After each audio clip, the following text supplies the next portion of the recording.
ಹಾವೇರಿ ಜಿಲ್ಲೆ ರಾಣೆಬೆನ್ನೂರು ತಾಲೂಕಿನ ಖಜ್ಜರಿ ಗ್ರಾಮದಲ್ಲಿ ಕುಡಿಯುವ ನೀರಿನ ಸಮಸ್ಯೆ ತೀವ್ರ ಸ್ವರೂಪ ಪಡೆದಿದ್ದು ಗ್ರಾಮಸ್ಥರು ಪ್ರತಿದಿನವೂ ನೀರಿಗಾಗಿ ಪರದಾಡುವ ಪರಿಸ್ಥಿತಿ ನಿರ್ಮಾಣವಾಗಿದೆ.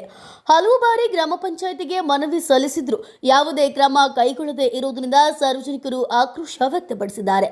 ಗ್ರಾಮದ ಮಹಿಳೆಯರು, ವೃದ್ಧರು ಕಿಲೋಮೀಟರ್ಗಳಷ್ಟು ದೂರ ನಡೆದು ಕುಡಿಯುವ ನೀರು ತರಬೇಕಾದ ದುಸ್ಥಿತಿ ಎದುರಿಸುತ್ತಿದ್ದಾರೆ.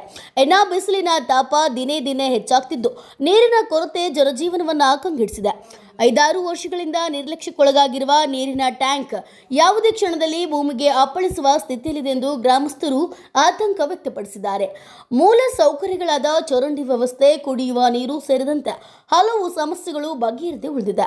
ಗ್ರಾಮ ಪಂಚಾಯತ್ ಆಡಳಿತಾಧಿಕಾರಿಗಳು ಕಂಡರೂ ಕಾಣದಂತೆ ವರ್ತಿಸುತ್ತಿದ್ದಾರೆ ಎಂಬ ಆರೋಪ ಕೂಡ ಕೇಳಿಬರುತ್ತಿದೆ. ನಾವು ಎಷ್ಟೇ ಬಾರಿ ಅರ್ಜಿ ಕೊಟ್ಟರೂ ಪ್ರಯೋಜನವಾಗಿಲ್ಲ.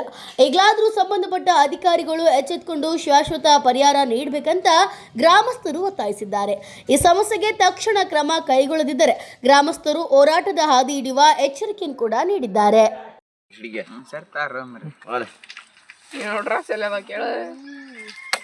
ಇವತ್ತು ಸೋಮವಾರ ಅಡ್ರೆಸ್ ಹಾಕಲ್ಲ.